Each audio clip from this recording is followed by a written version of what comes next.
L'esprit du zen.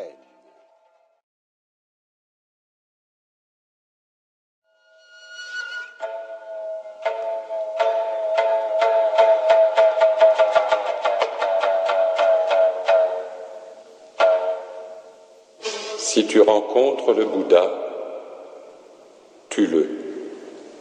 Tue le Bouddha. La voix qui est la voix n'est pas la voix. Le nom qui est le nom n'est pas le nom. Qu'est-ce que le zen? Du zen, on peut dire tout ce qu'il n'est pas. Ni système d'idées, ni métaphysique, ni religion. Il ne s'embarrasse ni de dogmes, ni de croyances, ni de symboles, ni de temples, ni de vœux monastiques. Pour le zen, il n'y a rien à chercher, ni aucun mérite à acquérir. Il n'est pas une voie. Il ne demande aucune foi. Il n'attend aucun sauveur, ni ne promet aucun paradis. Il ne propose aucun choix, ni aucune acquisition. Un moine demandait à un maître zen, Nan Chuan, y a-t-il un enseignement que l'on puisse donner au peuple? Oui. Lequel? Il n'y a ni esprit, ni Bouddha, aucune chose n'existe. On pourrait presque sans fin décrire tout ce que le zen n'est pas. Le zen, c'est essentiellement l'instantané, ce qui tout à coup se révèle. Il n'y a pas de dialectique, le maître n'explique pas comme on l'a vu, il n'y a pas d'explication en soi ou pour soi, mais il faut que brusquement la chose apparaisse, qu'elle se découvre.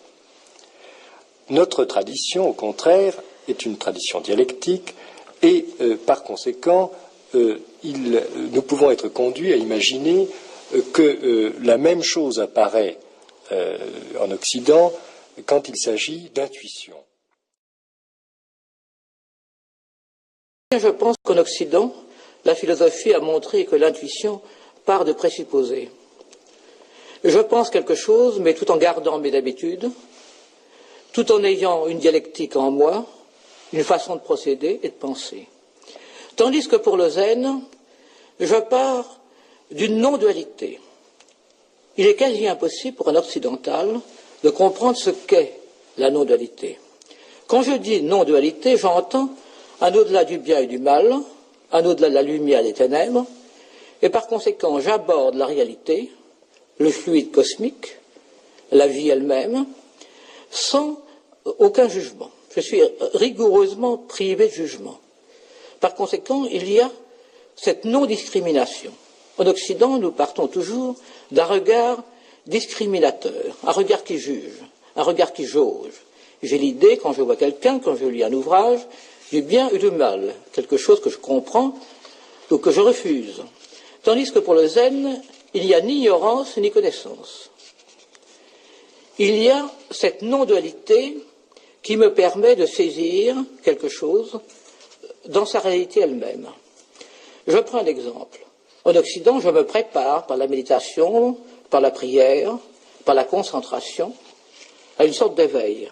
Là, dans le zen, je m'y prépare aussi par la méditation, par la concentration, mais je peux avoir cette illumination aussi bien comme Shensu en pêchant des crevettes, ou en recevant des coups de bâton d'un maître, et l'explication que me donnera le maître occidental sera toujours une explication dialectique, parfois même philologique, sémantique, phénoménologique, tandis que donc, pour un maître zen, il n'y aura jamais une explication. Tout sera contradictoire, tout sera opposé. Je prends un exemple. Que signifie le Tao? Le maître répondra, c'est l'arbre et qui est dans la cour. Ou encore, si je dis, je voudrais ne souffrir ni du froid ni du chaud, aller dans un pays au-delà du froid et du chaud, le maître répondra, il n'y a ni froid ni chaud.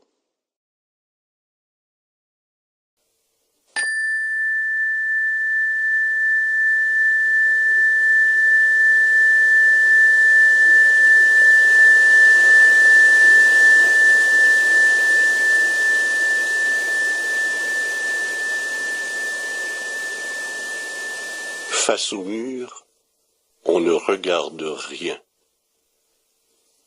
On ne contemple rien. Qu'est-ce qui est là, alors, devant nous? Les mots se perdent et nous abandonnent. Ne pensez ni au bien ni au mal. Ne faites pas de distinction entre le vrai et le faux. Arrêtez l'agitation de la conscience et cessez toute considération. Maître Dogen. Zazen signifie la méditation assise. S'asseoir ainsi, c'est stopper tout questionnement. En nous asseyant, nous devons abandonner tous les pourquoi. Même ce simple mot « rien » et pénétrer profondément dans l'obscurité du non-sens.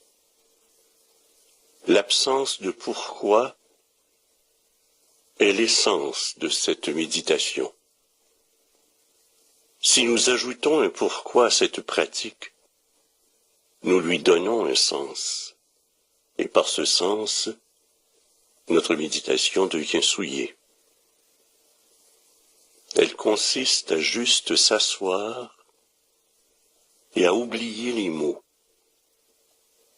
faire taire les mots du corps, les mots de l'esprit et les mots de la bouche. Que faisons-nous dans cette posture? Assis droit, nous ne pratiquons rien. Nous ne contemplons rien. Nous ne comprenons rien. Et nous ne réalisons rien. Assis droit, nous ne distinguons rien. Nous ne discernons rien. Et nous ne jugeons rien. Il n'y a pas de signification à cette pratique. C'est là tout le secret du zen. Assis, on est comme un muet qui n'aurait rien à dire, comme un sourd qui n'aurait rien à entendre, comme un idiot qui n'aurait rien à comprendre.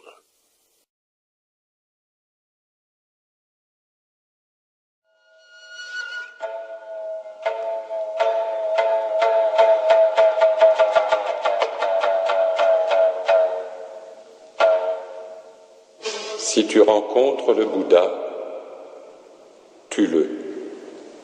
Tue le Bouddha. La voix qui est la voix n'est pas la voix. Le nom qui est le nom n'est